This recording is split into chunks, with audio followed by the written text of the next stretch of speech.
Hello my beautiful people, my kings and queens. My name is Jai and welcome to my channel. And we're back with Mr. Nightmare, and this is 3 creepy, true food delivery horror stories. So yeah, what's going on with people's food? Are you putting something that should be in there? So let's watch. So get your snack, get comfortable, get your popcorn, all that. Let's watch.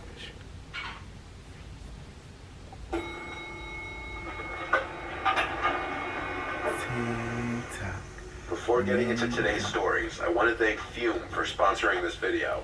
Do you have a bad habit that you need to drop? Almost everybody's got at least one. Not every bad habit is wrong per se, but instead of going through with uncomfortable, stressful changes, why not just remove the bad from your habit? Fume has just the solution to that. They offer an innovative, award-winning flavored air device that doesn't use electronics or harmful chemicals. Instead, it just uses all-natural, delicious flavors. Fume makes replacing your bad habit really easy in an all-natural and guilt-free way.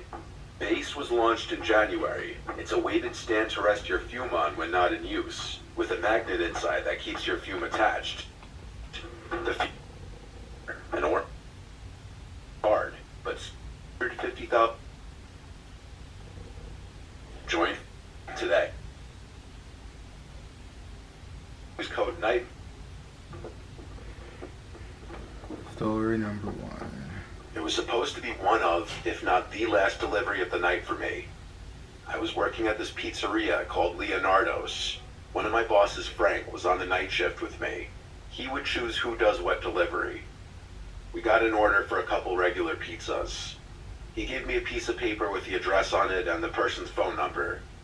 This was in 2009. I didn't have a cell phone that had GPS, just a bare-bones flip phone. I also didn't have one of those Garmin GPSs. I still had to use an old-school book of maps to find my way around when doing deliveries. The name of the street that this house I was doing my last delivery for was something along the lines of Willows Road. I can't remember the house number, nor do I remember the name given for the order, but I do remember having the hardest time finding the place. It was in this really rural town with nothing but woods, farmland, and more woods. The lack of streetlights also didn't help. I had to pull over a few times and turn on the interior lights as I checked the map again. It was a very stress-inducing situation whenever I couldn't find a house. I was on a very quiet, dark, and confusing road when I decided to just call the number on the paper my boss gave me. The phone rang a bunch of times. It seemed that there was no answering machine set up to it. It had to have rung about 10 times before someone picked up, and I waited for someone to say hello. When no one did, I said it, and then a voice on the other end said it back. It was a low, deep, yet soft voice. I said, "This is the pizza guy. I'm just having a hard time finding your place." He explained that his driveway was easy to miss and looks like just a dirt trail. He talked in a very slow, monotone voice as he described the surroundings of his driveway to help me find it. And eventually... Something.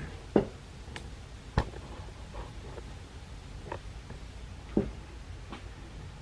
feel like it was too loud. I did. I turned my car onto this pretty narrow dirt path. It was definitely easy to miss. It took about 30 seconds of me driving slowly and carefully up it until I saw this small, one-story house come into view. There was a faint orange glow from inside the house that could be seen through one of the windows. I parked my car next to the only other vehicle in sight, this jalopy of a pickup truck. I grabbed the 2 pizzas from the passenger seat and walked to the front door of the house. I looked for a doorbell, couldn't find one, so I knocked on the door. I heard muffled music from inside the house. Then I heard footsteps approaching the door, stop, and then after maybe 10 seconds, the door cracked open, and I saw a quarter of someone's face. I literally could just see one of their eyes peeking out at me. I nervously said, "Hey, you ordered the pizza, right?" The guy said, "Oh yes, the pizza." I recognized the voice from the phone call from before. There was a weird pause. I didn't know what to say, except for, "Do you have the cash?" He said, "Yes, let me go get it." He walked away from the door, and I heard his footsteps move to another room. There was super old music from like the 1930s playing, making the setting just extra creepy and weird, if it weren't creepy enough already. Then the door started slowly inching open on its own, revealing more and more of this dimly lit room. Everything about the interior of this place seemed super old. There were metal sheets on the floor, presumably covering holes in the floor. The couch looked like it was from a different century. Hell, all of the furniture did. And the music was coming from a vintage-looking record player, one of those with the big horn-like thing at top. That's all I could see at first, with just sneaking a nosy peek inside the place. But what really was off-putting was the smell. It smelled like death in there. I waited respectfully for the guy to come back with the money, from wherever he went. When enough time passed that I felt like it was getting weird, I knocked on the open door, took a peek inside, and said, "Sir?" The man's voice came from another room, saying, "Yes, would you mind coming into the kitchen, please?" No. My coworkers and bosses always advised against stepping into anyone's house if you didn't have That's to. a red flag. That advice seemed especially relevant for this circumstance. I heard what the man said, but I still responded, "Can you repeat that?" He repeated, "Can you come to the kitchen, please?" For I what? stepped inside, and I honestly felt like my feet were going to crash through the floor. The place was so old that the floor actually caved in a bit as I stepped around. The house was very linear. I looked to the right and saw the entrance to the kitchen, You went where his in? voice was coming from. I looked to the left, and there was a No. narrow hallway which had a bunch of doors on the right side. At the end of the hallway, there was this guy with his back to me, slowly dancing in the creepiest way imaginable. The man was feeling himself. I don't mean he felt confident. I mean he was literally feeling his body as he moved in this really off-putting way. Oh. In any other circumstance, I would laugh, but I was downright disturbed of what kind of house I had just walked into. No. I turned away and looked to the kitchen, still holding these 2 pizza boxes. I took a few steps toward the kitchen before I even noticed the person peering around the edge of the wall separating the kitchen from the living room. It was that man's face again, still only showing like a quarter of his face. Just one of his eyes creepily peering at me. The only thoughts I had in this moment were, what the fuck, and should I just leave? I repeated what I said at the front door moments ago, asking him again if he has the cash. The man didn't respond. He started to just giggle, or I don't even know what I'd call it, because the laugh was so deep in pitch, but it was so subtle and soft. Then he called out Randall in a startlingly loud voice, much louder and more commanding in tone than his previous soft-spoken monotone voice. I was at my limit of how much weirdness I could take. I turned around and started walking back to the front door. Yeah, As I took a look down the hallway as I was about to walk outside, I noticed that guy who was dancing seconds ago was now simply just standing there, looking back at me. I left through the front door and closed it behind me. I hurried back to the car, for some reason still holding the pizzas. I threw the pizza boxes in the passenger seat and got back in the car as quickly as possible. As I was backing my car up to clear the pickup truck next to it so that I could just do a 3-point turn, You seen both of I the did guys. look back at the house, and the door was fully open again. My heart started beating even quicker at the thought that one of them was outside my car about to attempt to open one of the doors. Maybe they were, and I'll never know. But I managed to get my car down that dirt driveway and back onto the road. I had to return to the pizzeria. I called Frank to let him know what happened. He wasn't mad at me. When I got back to the pizzeria, everyone laughed when I told them what happened. I can honestly see how it sounds like a funny situation when explaining it to others, but it was not funny in the moment. Whatever was going on in that house wasn't normal, and I don't think they had any intentions of buying pizza. I've had multiple dreams where I would see that man's face just peeking around from behind a wall. After that, I didn't enter anyone's houses or apartments while doing deliveries. Weirdo. This wasn't even that scary. It's more of a disturbing. Are you constantly overwhelmed with your workload? Look at this schedule, perfectly organized and managed with every task completed on time. If you're looking to increase your productivity and manage your time more effectively, I want you to imagine... It was definitely disturbing. I'm currently 20 years old, although at the time of this story I was 19. I live in Newark, Delaware, a usually small and quiet town. That is, until college season rolls around in the fall and spring. Newark is home to the University of Delaware, which is a large and widely respected school in the U.S. It also has a reputation for being a big party school, so when the college kids arrive, things get a lot more lively. Anyway, I work as a bicycle delivery guy at Jimmy John's, a job I still work as of me telling the story. This event took place during a Tuesday or Wednesday night in the spring. It was either late April or early May. I can't remember exactly. It was my typical 7 p.m. to 2 a.m. shift. The Jimmy John's I work at is open until 2 on the weekdays and 3 on the weekends.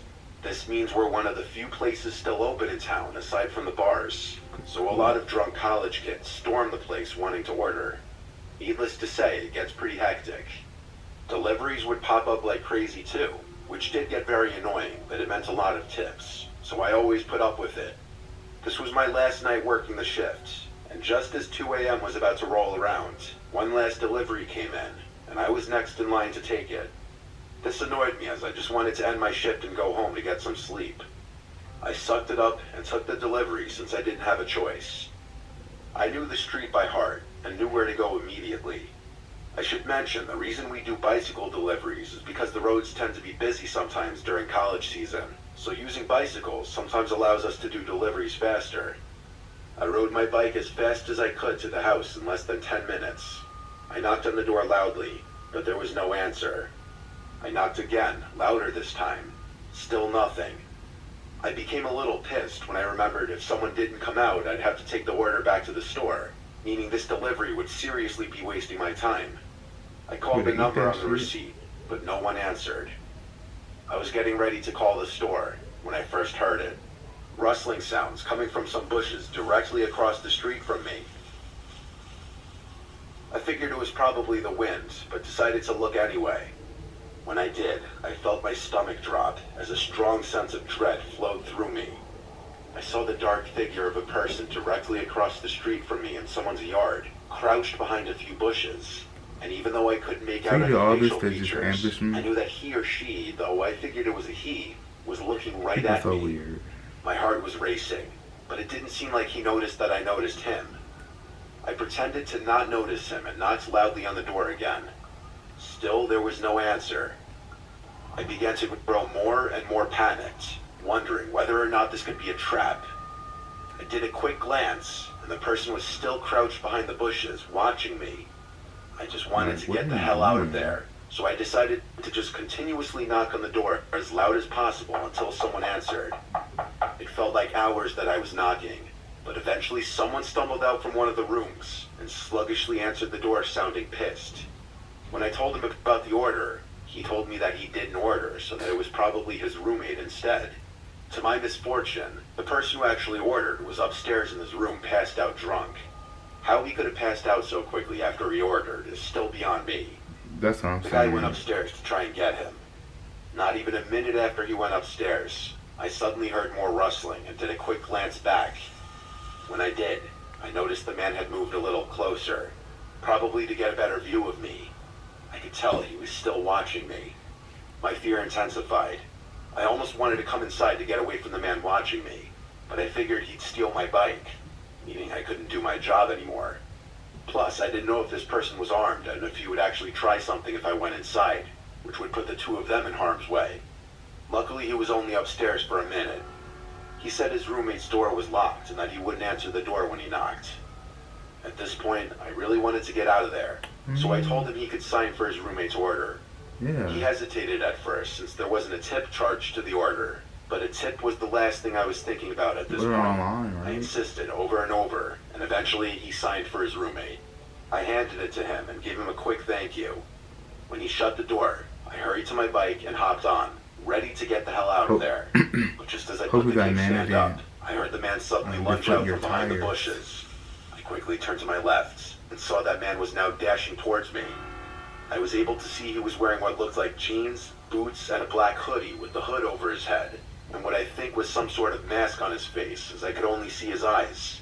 And although I'm not 100% on this, it looked like he was holding a blade in one of his hands. I knew I had to act quick. I couldn't bang a U-turn because he'd probably catch me before I could get away. To make matters worse, all the surrounding streets led to dead ends. My only chance was to head to a bike trail that was nearby, even though it wasn't lit up and I didn't have a light on my bike. I knew it would be my only chance.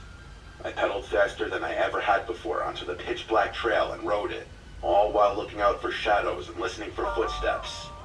Luckily, the trail wasn't long, and I knew it by heart. Still, I was extremely paranoid by this point, and I got startled whenever I heard any noise at all. I didn't see the man while I was on the trail, however, and I made it back to the store safely. I was hyperventilating like crazy as I tried to wrap my head around what the hell just happened. I didn't tell my boss or coworkers, nor did I call the police since I didn't get a good look at the man. I simply got my stuff, clocked out, and went to my car, putting my bike in the trunk, so thankful I decided to drive that night. I made it home safe without anyone following me. That was that. I never saw the man again. I don't know what he wanted, whether he wanted to rob me or worse. I haven't worked another midnight shift since then. And now I carry nunchucks on me whenever I do any kind of night shift. Okay, Newark isn't known for being a dangerous town. What's TNT? So the fact that this happened here truly showed me that anything can happen anywhere, to anyone at any time, no matter how safe or dangerous the area may be. Is Leonardo with the nunchucks? I know Donatello. Have you been suffering from the after effects of a car crash? The good news is you're still entitled to a 5 or 6 figure. Michelangelo. Donnie has the nunchucks. The staff. And Randy has the daggers. Yeah. I used to deliver for Uber Eats. I was having trouble paying off my student loans, so I was hustling to make whatever cash I could. I still lived with my parents at the time. It was late at night. I was picking up an order from some fast food place in Wilmington, North Carolina, and delivering to some house about 20 minutes away. I often did late night deliveries and Uber rides because the pay was higher and I could bang out more deliveries and rides without traffic. I was already en route to the address. I was leaving the more populated residential area of Wilmington and heading in the direction of the quieter part with all the forest and farms. Most of the roads over there were pitch black and void of any other cars at that late hour in the night. I turned off the main road onto a side road with a dead-end sign. This was the road the directions were taking me, where the address was. I was brought to the last house on this road. The lights to almost every little house on this stretch were off. It was just pitch black. Even the house that I was supposed to be delivering the food to. I had to keep my car headlights on just to even see, just so I wouldn't trip on anything. I also was using my flashlight on my phone to navigate my way to the porch of this house. I'm not lying when I say there was not a single light on. I even felt the overgrown grass rubbing on my shins as I walked to the front door. This didn't feel right. I pressed the doorbell button but didn't hear a ring, so I knocked. The customer had their delivery preference to be contact delivery, which means I'd have to actually physically hand it off to him or her. I messaged the customer that I'm at the front door and asked him if he could confirm the address. He read it right away and responded, "Give me a second." I replied, "Okay." He read it. I waited in the dark, looking at the windows of the house, waiting for a light inside to turn on. I was thinking there's no way this is the right house. I followed up again, asking him if he could type out his address. He started typing. It took a while before he sent a message saying, "I see you, you're at the right house." The next thing I realized was that there were no cars anywhere. This was making no sense. I asked the customer to confirm what kind of car he sees outside. He replied that he sees my light. Well, that pretty much confirmed that I was at the correct address. But it didn't make this any less sketchy. I started to just inch away from the door to the house just because I didn't want to be on top of it as I opened the door. But the door never opened, no matter how many times I messaged the customer on the Uber Eats app. I'm gonna leave your shit on the doorstep. Starting to suspect this was some kind of scam to get free food. Then I heard a voice come from outside in the darkness surrounding me. It was a male's voice calling, "Over here." I started to wave my flashlight all over the place, trying to reveal whoever just said that. Outside? I said out loud, "I'm leaving the food on the front porch over here." Dummy, I didn't know who I was talking to, nor could I see them. Exactly. I was terrified I was about to be attacked, so I walked back to my car, not trying to draw attention by running. Talking about When I got to my car, I heard this distinct air leaking sound that I could immediately recognize to be the sound of air leaking from a slashed tire. It took a look and saw that both the tires on the left side of the car were slashed and leaking air. Slashed your tires. I could only assume in the moment Hide in the the bushes, two tires on the right here. side had also been slashed. I got into the car and locked the doors first thing. All 4 tires showed low tire pressure warnings on the dash. Dummy. Panic started to set in. I was deciding on whether to call the police and wait in You the car, gotta bring a or weapon. making a run for it into the dark to a nearby house. I was about to pick the second option. I turned off the headlights on my car and was about to get out of the car, but I noticed someone standing outside my window. I screamed my soul out, and then I realized that there were at least 4 people standing outside of my car, 1 at every window. They all had on masks covering their faces. I was surrounded. One of them yelled at me to get out of the car now. No. I didn't know if one of them had a gun or not, No, bitch. and I knew that if they did, by the time I turned on the car and attempt to drive away with 4 flats, I'd have been shot dead already. I yelled through the window asking if they're just looking to rob me, and one of them said if I gave them everything on me, they'd let me go. I agreed to do so and unlocked the door. The second I did, the guy outside my door opened it and forcefully pulled me out.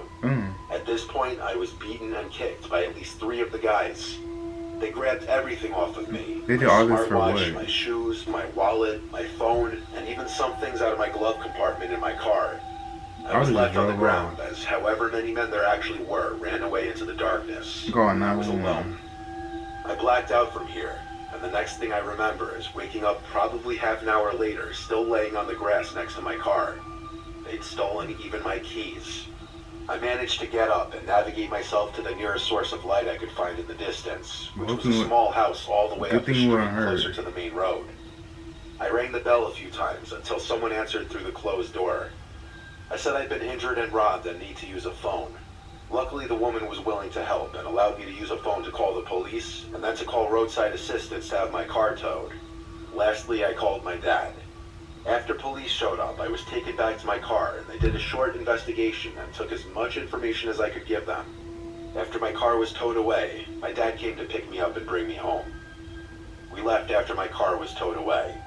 My phone's last location was down the street from the incident, and it hadn't been turned on since the night before, meaning they probably destroyed the phone. The next day, I gave even more information to some detectives regarding my Uber Eats account, and they rather quickly were able to trace the customer account back to a guy named Logan, who, long story short, allegedly lost his phone and wallet, and whoever found or stole them was the one to call the Uber Eats delivery with the intention of robbing me. Basically what I'm saying is whoever did this to me got away with it. The house that they set this up at was a vacant house for sale. My car tires were covered by insurance, but everything else I ate the loss. Wow. And this was a painful and expensive, but also valuable lesson to not be so naive ever again in a situation like that. I stopped deliveries for a few months. Then I went back to doing daytime deliveries. Good. Good thing you weren't, even more hurt. I would have just kept the doors locked, drive slowly to the nearest house that was lit while being on the phone 911. You know? Yeah, you gotta be careful. You gotta just, with all these swords, just bring a weapon, mace, protect your gun. You know? It's crazy. Isn't it unexpected? Should never go to a customer's house. Yes. The first person should have never went to the guy's house. Yeah. I don't know why my camera just shuts off all of a sudden or stopped recording. But tell me guys what you think. Thank you guys for tuning in. Stay safe, stay blessed, stay grateful. Till next time, you guys. Deuces. Had a dream that stood out to me. I was swimming so freely, grilling my obstacles, grilling my environment.